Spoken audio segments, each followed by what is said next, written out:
ज्ञानदूत 2.0 में आप सभी का स्वागत है। मैं डॉक्टर स्मिता शर्मा और मैं आज आपको पिछले लेक्चर को ही कंटिन्यू करूंगी, जिसका नाम है मोशन अंडर सेंट्रल फोर्सेस, केंद्रीय बलों के अधीन गति।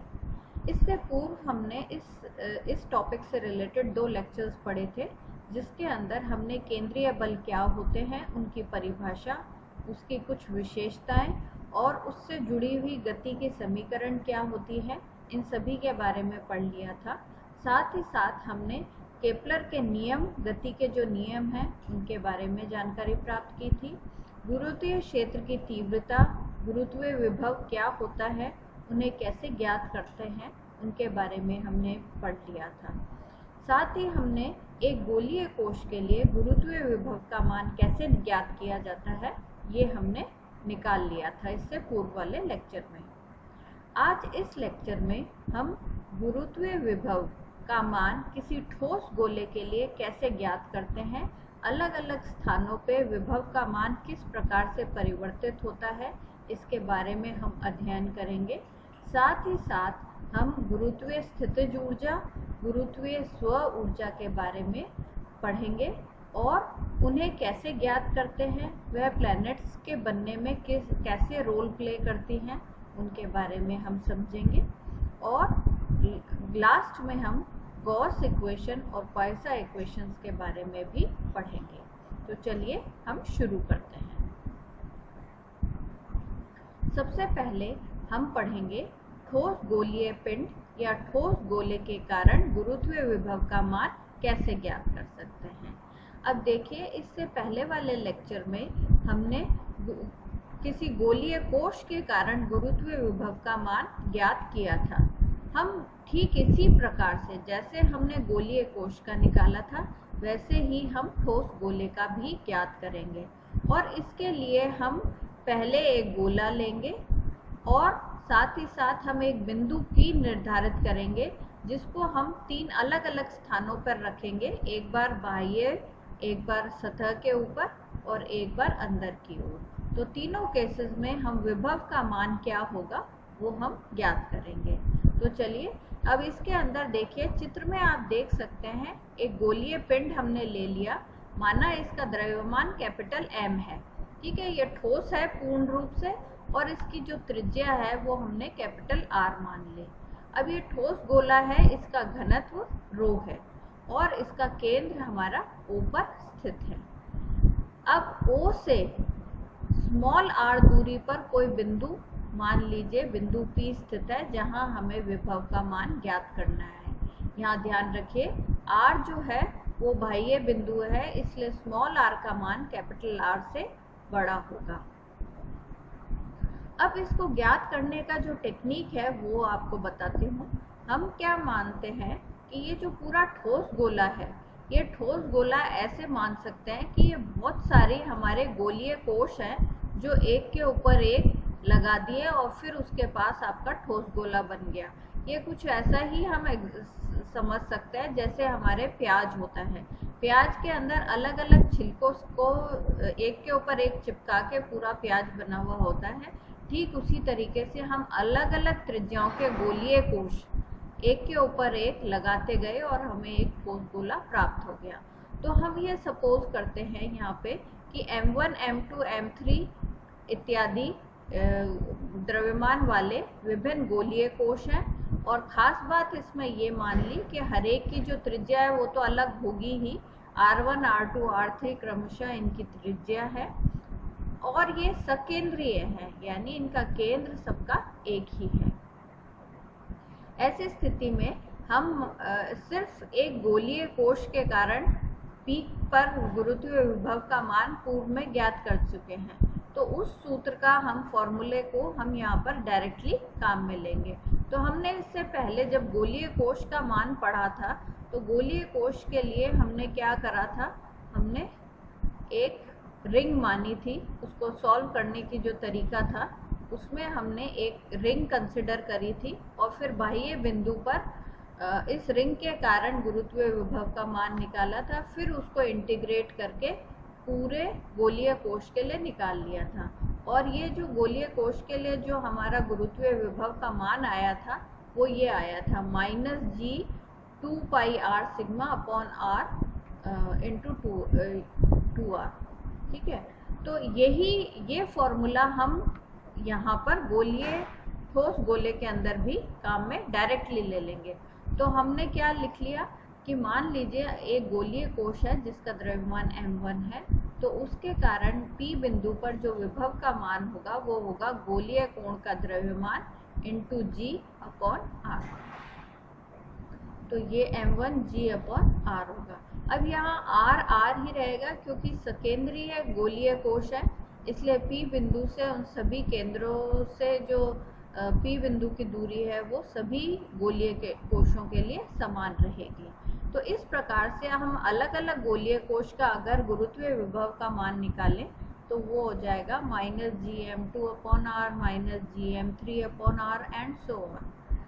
अब गुरुत्वीय विभव एक अदिश राशि होती है, तो इसलिए जो सारे मतलब अलग अलग गोलीय कोश हैं उनके कारण जो गुरुत्वीय विभव का मान है और ठोस गोले के कारण जो गुरुत्वीय विभव का मान है वो इन गोलीय कोश के अलग अलग मानों के योग के बराबर होगा। तो हम v जो ठोस गोले के कारण जो विभव का मान है, जिसको v बाह्य करते हैं क्योंकि एक्सटर्नल पॉइंट पर है, इसलिए external is equals to -gm1 upon r -gm2 upon r and so on. इसमें से -g/r हम कॉमन ले लेते हैं, तो m1 प्लस m2 हो जाएगा।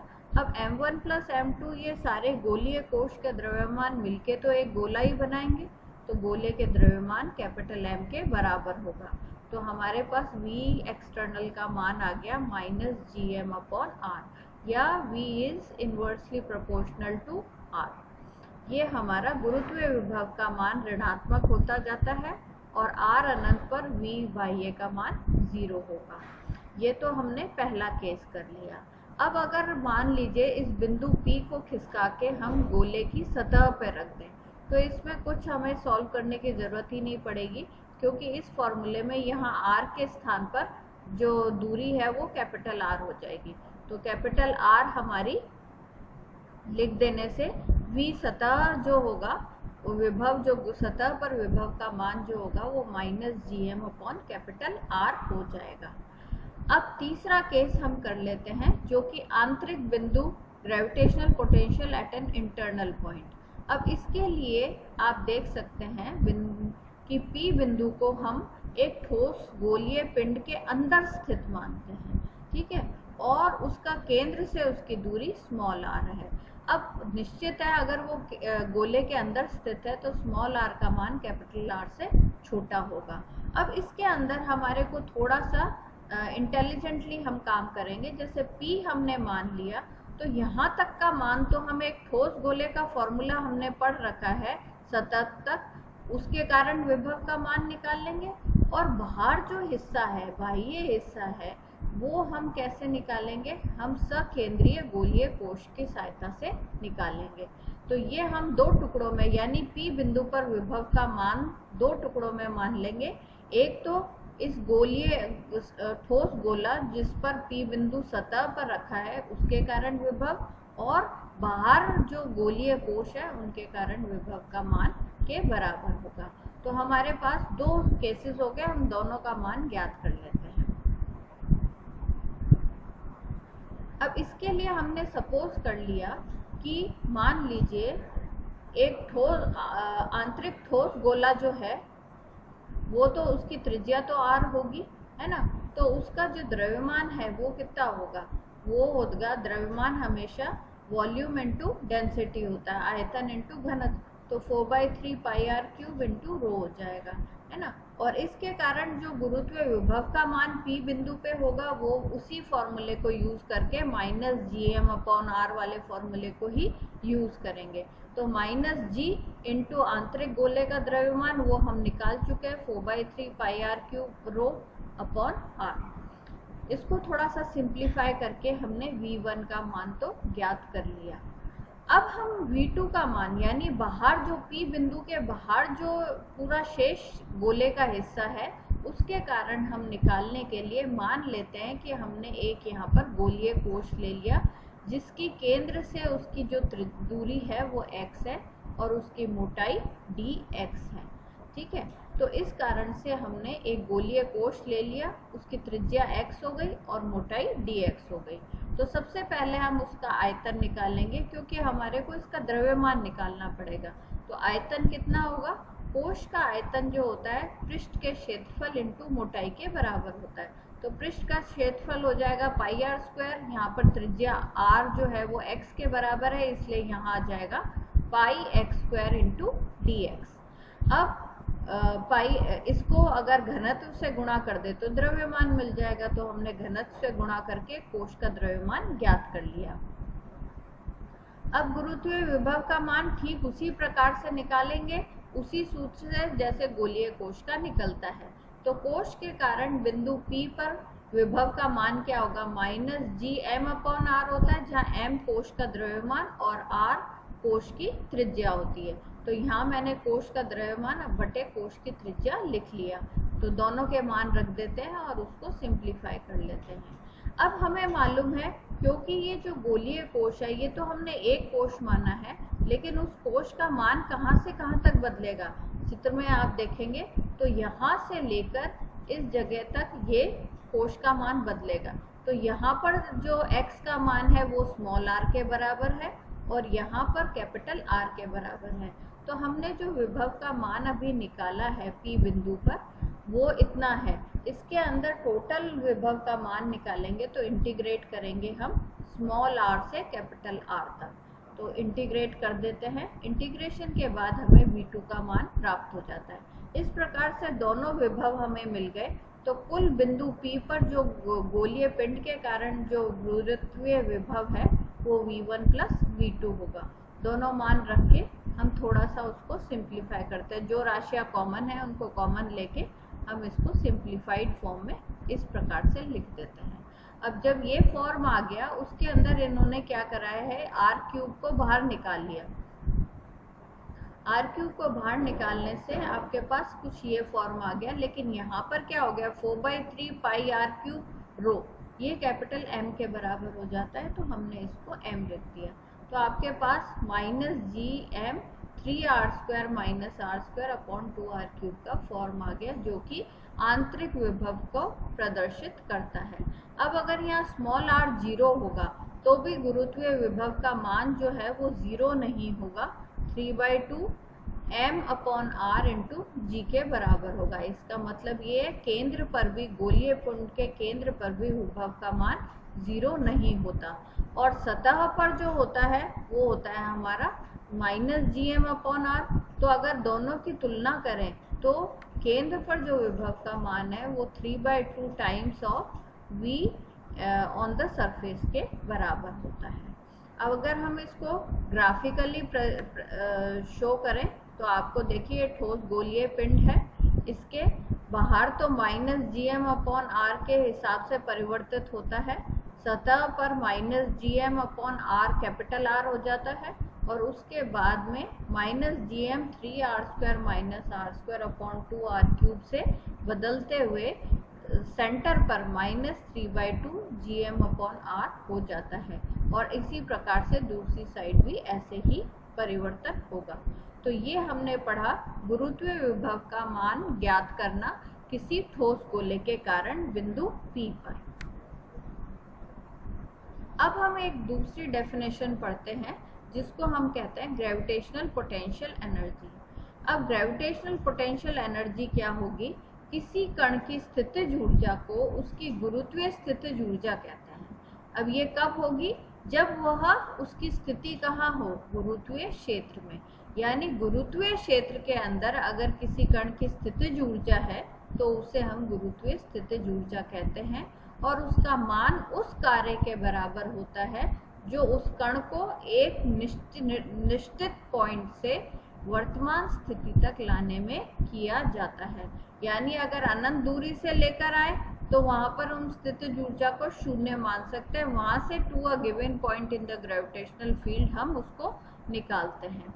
तो वर्क डन ही है, U जो है वो हमारा वर्क डन ही है in bringing from infinity to a given point. और इसको अगर हम गुरुत्वीय स्थितिज ऊर्जा को वर्क डन के फॉर्मूले में, यानी वर्क डन जो होता है वो minus f d a r होता है, तो एफ डी आर के फॉर्म में लिखकर भी हम इसका फॉर्मूला माइनस जी एम अपॉन आर ज्ञात कर सकते हैं। ये गुरुत्वीय स्थितिज ऊर्जा का फॉर्मूला है और इसे ऋण चिन्ह से प्रदर्शित करते हैं, क्योंकि जैसे जैसे कण को अनंत से पिंड की ओर लाया जाता है वैसे वैसे इसका मान घटता जाता है। अगर दो परस्पर द्रव्यमान है तो m1 m2 का फॉर्म आ जाएगा उसके अंदर,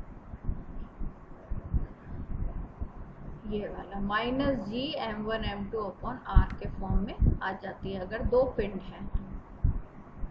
अब एक डेफिनेशन और हम पढ़ेंगे जिसका नाम है gravitational self energy of a body. अब ये पहले हम परिभाषा पढ़ लेते हैं। किसी पिंड की गुरुत्वीय स्व ऊर्जा उस कार्य के बराबर होती है जो कि पिंडों के अल्पांशों को एकत्रित करने में किया जाता है, जबकि ये अल्पांश प्रारंभ में एक दूसरे से अनंत दूरी पर स्थित माने जाएं। इस प्रकार से किसी पिंड के कुल निहित द्रव्यमान की ऊर्जा होती है। अब देखिए ये क्या चीज़ है। ये ऐसा है कि मान लो जैसे बच्चे खेलते वक्त मिट्टी के लड्डू बनाते हैं, तो वो क्या करते हैं, मिट्टी को इकट्ठा किया, उसको हाथ से दबाया और एक लड्डू के फॉर्म में बना लेते हैं। उससे पहले मिट्टी पूरी सारी जगह बिखरी हुई थी, उसको धीरे धीरे पहले थोड़ी सी मिट्टी से जोड़ के एक लड्डू सा बना लेते हैं, फिर उसमें और उसको बड़ा करने के लिए और मिट्टी जो लगा दी जाती है। प्लैनेट्स या कोई भी पदार्थ, कोई भी जो पार्टिकल्स हैं, बड़े पार्टिकल्स, वो ऐसे ही फॉर्म होते हैं। बड़े जो प्लैनेट्स वगैरह हैं, ग्रह हैं, पिंड है, वो ऐसे ही बनते हैं। उसमें ये मान लिया जाता है कि वो बहुत दूरी पर, उनका जो मैटर है वो बहुत दूरी पर स्थित है। अब उनको एक साथ, मतलब वो इन्फिनिटी पे पड़े हुए थे, उनको लाकर जो उन्होंने कार्य किया उसको जोड़ने में, चिपकने में जो कार्य लगा वो उसके अंदर ही ऊर्जा के रूप में निहित हो जाता है और उसको गुरुत्वीय स्व ऊर्जा कहते हैं। यानी जितना उसके अंदर द्रव्यमान होगा उतनी ही उसकी स्व ऊर्जा होगी। अब इसको हम कैसे ज्ञात कर सकते हैं? इसको ज्ञात करने के लिए हमने सपोज करा कि हम एक सॉलिड स्फीयर है, मान लो एक जैसे प्लैनेट है जिसकी त्रिज्या आर है। उस प्लैनेट में जब वो पूरा बना था तो उसमें कितनी ग्रेविटेशनल एनर्जी निहित हो गई, उसका मान हमें ज्ञात करना है। उसके लिए हम क्या करते हैं, हम इसको सरलता के लिए मान लेते हैं कि जो हमारा ठोस गोला है उसका द्रव्यमान m है और उसकी त्रिज्या r है। अब इसकी स्व ऊर्जा ज्ञात करने के लिए हम ये मान लेते हैं कि ये जिन कणों से मिलकर बना है वो अनंत से लाए गए थे और पहले से एक छोटा सा हमारे पास गोलीय कोश था, छोटा सा एक ठोस गोला था, उसके ऊपर हम उसको बारी बारी से डिपॉजिट करके उसको हमने r त्रिज्या का एक बड़ा गोला बना लिया। तो हम इसके अंदर प्रारंभ में ये मान लेते हैं कि स्मॉल r त्रिज्या का एक छोटा गोलीय कोर हमारे पास था और उसके ऊपर हमने धीरे धीरे मैटर को डिपॉजिट किया है। तो इसके लिए हम ये मान लेते हैं जो गोले का जो पदार्थ है उसका घनत्व रो है और जो पहले से गोलीय कोर हमारे पास मौजूद था उसका वॉल्यूम और घनत्व जो है वो हम निकाल लेते हैं। वॉल्यूम तो होगा 4/3 पाई आर क्यूब और घनत्व रो है, तो उसका द्रव्यमान प्रारंभ में इतना था। अब हमने क्या करा, उसके ऊपर एक लेयर चिपका दी और उस लेयर की मोटाई सपोज करो dr है, तो एक गोलीय कोश हमने उसके ऊपर चिपका दिया। तो गोलीय कोश का द्रव्यमान क्या होगा, सतह का क्षेत्रफल इंटू मोटाई इंटू घनत्व। तो वही हमने करा 4 pi R square into dr into rho, ये चीज हमने निकाल ली। अब इसके कारण जो अतिरिक्त स्व ऊर्जा है उसका मान कितना होगा, तो स्व ऊर्जा का मान क्या होता है, कोर का गुरुत्वीय विभव इंटू अतिरिक्त द्रव्यमान। तो कोर का गुरुत्वीय विभव क्या होगा, g द्रव्यमान, कोश का द्रव्यमान बटे उसकी त्रिज्या, तो g 4/3 pi r cube rho upon r। Into अतिरिक्त द्रव्यमान कितना है इसका, कोश का द्रव्यमान के बराबर 4πr² dr इंटू रो। इन दोनों को हम थोड़ा सा सिंप्लीफाई कर लेते हैं। तो सिंप्लीफाई करने के बाद आपको ये समीकरण प्राप्त हो जाती है। अब ये तो हमने केवल dr कोश को जब चिपकाया तब हमारी गुरुत्वीय स्व ऊर्जा का मान निकला, लेकिन हम इसका गोलीय कोश को बारी बारी से चिपकाते हुए कैपिटल R तक लेकर जा रहे हैं। तो ऐसे में हम गुरुत्वीय स्व ऊर्जा का मान इंटीग्रेशन से प्राप्त करते हैं, जहाँ R बराबर 0 से लेकर कैपिटल R तक लेते हैं। अब आपको ये यहाँ पर होगा कि ये 0 क्यों आ गया, वो इसलिए हमने करा है क्योंकि वास्तव में हमारे पास, हमने ये माना था कि प्रारंभ में हमारे पास कोई कोर है, लेकिन हम अगर वास्तविक स्व ऊर्जा निकालना चाहते हैं तो हमारे को कोर को भी नहीं लेना है। कोर भी तो बनते वक्त कुछ ना कुछ ऊर्जा का ग्रहण, मतलब स्व ऊर्जा उसके अंदर भी निहित है। तो हम इसके अंदर इंटीग्रेशन करते हुए हम ये मान लेते हैं कि कोर भी नहीं था, स्टार्टिंग से हमने एक पॉइंट O से धीरे धीरे मैटर चिपकाते चले गए और फिर स्व ऊर्जा का गणना करी। तो इसलिए 0 to R हम इसको इंटीग्रेट करते हैं और उसको करने के बाद हमारे को थोड़ा सा सिंप्लीफाई करें तो हमारे पास -16/15 π² ρ² R5g के फॉर्म में स्व ऊर्जा का मान आ जाता है। अब इस ऊर्जा को थोड़ा सा सिंप्लीफाई कर दिया गया है। सिंप्लीफाई ऐसे करा है कि इसके अंदर 4/3 πr³ रो, ये हमें पता है m होता है, तो इसको अंदर थोड़ा सा इसके जो पार्ट्स हैं उनके अंदर हम 9 से गुणा करके और उसको होल स्क्वायर के फॉर्म में बनाकर इस रूप में लिया है, जिससे कि हम इसको m के फॉर्म में लिख सकें। और इसके लिए हमारे पास फाइनली आ जाता है 3/5 gm² r। तो हमारी जो स्व ऊर्जा का मान है वो यहाँ से आ जाता है। माइनस साइन ये कहती है कि गोले के निर्माण की प्रक्रिया के अंतर्गत ऊर्जा निष्कासित होती है, और इस सिद्धांत से किसी भी तारे या सूर्य की गुरुत्वीय स्व ऊर्जा का मान ज्ञात किया जा सकता है। तो ये तो हमने स्व ऊर्जा और गुरुत्वीय विभव के बारे में पढ़ ली। अब हम इसमें लास्ट टॉपिक पढ़ते हैं, गॉस तथा पॉइसन समीकरण क्या है। तो इसके लिए हम एक बार विचार करते हैं, एक m द्रव्यमान के कण पर विचार करते हैं और किसी बिंदु O पर उस पर विचार करते हैं। तो किसी बिंदु O के चारों तरफ एक काल्पनिक हमने बंद पृष्ठ की कल्पना कर ली।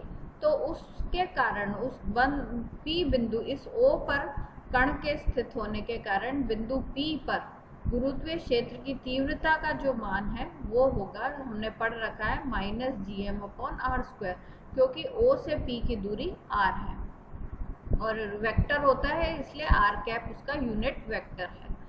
अब यदि अल्पांश dA पर अभिलंब से Eg कोण थीटा, अब dA क्या होगा, यहाँ पर इस पृष्ठ के ऊपर एक छोटा सा अल्पांश मान लिया जिसका क्षेत्रफल dA है, और इस dA का इस Eg के साथ जो कोण बनता है वो मान लीजिए थीटा है। तो इसके लंबवत दिशा में, इसके dA के दिशा में, अल्पांश की दिशा में Eg का जो घटक है उसको हम नाम दे देते हैं En। तो वो कितना हो जाएगा, ये देखो Eg और dA के बीच में थीटा कोण है, तो इस दिशा में जो घटक होगा अगर हम उसको En कहेंगे तो वो हो जाएगा Eg cos थीटा। तो इसको -gm/r² cos थीटा लिख सकते हैं। अब ये क्या है, क्यों करा हमने, क्योंकि गुरुत्वीय फ्लक्स का जो मान होता है वो हमारा Eg.dA होता है, और Eg.dA को हम लिख सकते हैं Eg cos थीटा, और उसी प्रकार से हमने इसका मान निकाल लिया है। अब dA cos θ/r² जो है वो क्या है, वो क्षेत्रीय अल्पांश द्वारा बनाया गया घन कोण है। तो हम इसको घन कोण के फॉर्म में लिख लेते हैं, तो हमारे पास फ्लक्स का -gm/dω आ जाता है। अगर हम इसका पूर्ण पृष्ठ पर समाकलन करें तो क्या होगा, पूर्ण पृष्ठ 0 to 4π हो जाएगा इसका जो वॉल्यूम इंटीग्रेशन है, और वो गुरुत्वीय फ्लक्स का कुल मान -4π/gm हो जाएगा। अब ये मान अगर हम किसी उसमें रख दें, ऊपर, तो क्या होगा, फ्लक्स का फॉर्मूला ये हो गया, Eg.ds surface integration is equals to volume integration minus 4πg rho dv के रूप में होगा। और रो dv जो है वो हमारा वॉल्यूम इंटीग्रेशन है। तो इससे हम गाउस का नियम हमने जो पढ़ रखा है वो हम बता सकते हैं कि किसी बंद पृष्ठ से निर्गत कुल गुरुत्वीय फ्लक्स उस पृष्ठ द्वारा परिबद्ध कुल द्रव्यमान तथा -4πg के गुणनफल के तुल्य होता है। और ये गाउस का नियम कहलाता है, और माइनस चिन्ह जो है वो आकर्षण बल को इंगित करता है।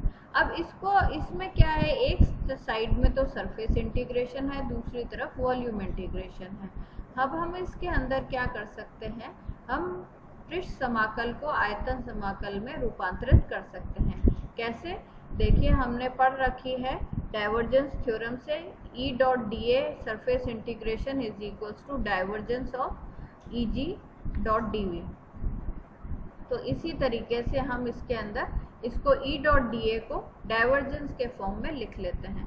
तो डाइवर्जेंस के फॉर्म में जब हम एक समीकरण 6 को लिख लेंगे तो यहाँ पर आ गया डाइवर्जेंस डॉट Eg.dv। तो इधर भी dv आ गया, इधर भी dv आ गया, दोनों को एक साइड ही ले जाते हैं तो हमारी समीकरण कुछ ऐसी हो जाएगी, volume integration divergence Eg plus 4πg rho dv is equals to 0। ये सभी मानों के लिए यथार्थ है, v के सभी मानों के लिए यथार्थ है। तो इसलिए हम इसको ऐसे लिख सकते हैं, divergence Eg plus 4πg rho is equals to 0। अब इसको डाइवर्जेंस को अगर हम कार्टेशियन कोऑर्डिनेट्स के फॉर्म में लिखें तो हम कैसे लिख सकते हैं, देखो del Eg upon del x del Eg by del y del Eg by del z is equals to -4πg rho. ये जो फॉर्म है यही गाउस का समीकरण कहलाता है। यदि दिए हुए गुरुत्वीय क्षेत्र में बिंदु P पर गुरुत्वीय विभव फाई है जो कि बिंदु P का स्थिति का फलन है, तो Eg और फाई के बीच में एक संबंध होता है जिसको हम कहते हैं Eg is equals to grad phi. ठीक है, तो हम ग्रेड फाई को फॉर्म में लिख लेते हैं। तो इसको एक्स वाई जेड के फॉर्म में del phi by del X I del phi by del Y J और ऐसे लिख सकते हैं, है ना। अब ये मान अगर हम Eg और मतलब ये दोनों के दोनों मान अगर हम 8वीं इक्वेशन में रखना चाहें तो हम कैसे रखेंगे, ये तो डाइवर्जेंस का फॉर्म हो गया, ये हमारा Eg का मान आ गया। तो इसको हम वापस से अगर सॉल्व करें तो हमारे पास आ जाता है del square phi upon del x square plus del square phi upon del y square plus del square phi upon del z square is equals to 4πg rho. यही समीकरण आपकी पॉइसन समीकरण कहलाती है। तो इस चैप्टर में हमने मोशन अंडर सेंट्रल फील्ड्स में केंद्रीय बलों के अधीन क्या क्या चीज़ें आ सकती हैं, क्या क्या एप्लीकेशंस है और क्या क्या हम इनसे ज्ञात कर सकते हैं, उन सभी चीज़ों से के बारे में जानकारी प्राप्त कर ली। अब हम नेक्स्ट चैप्टर पढ़ेंगे अगले लेक्चर में। धन्यवाद।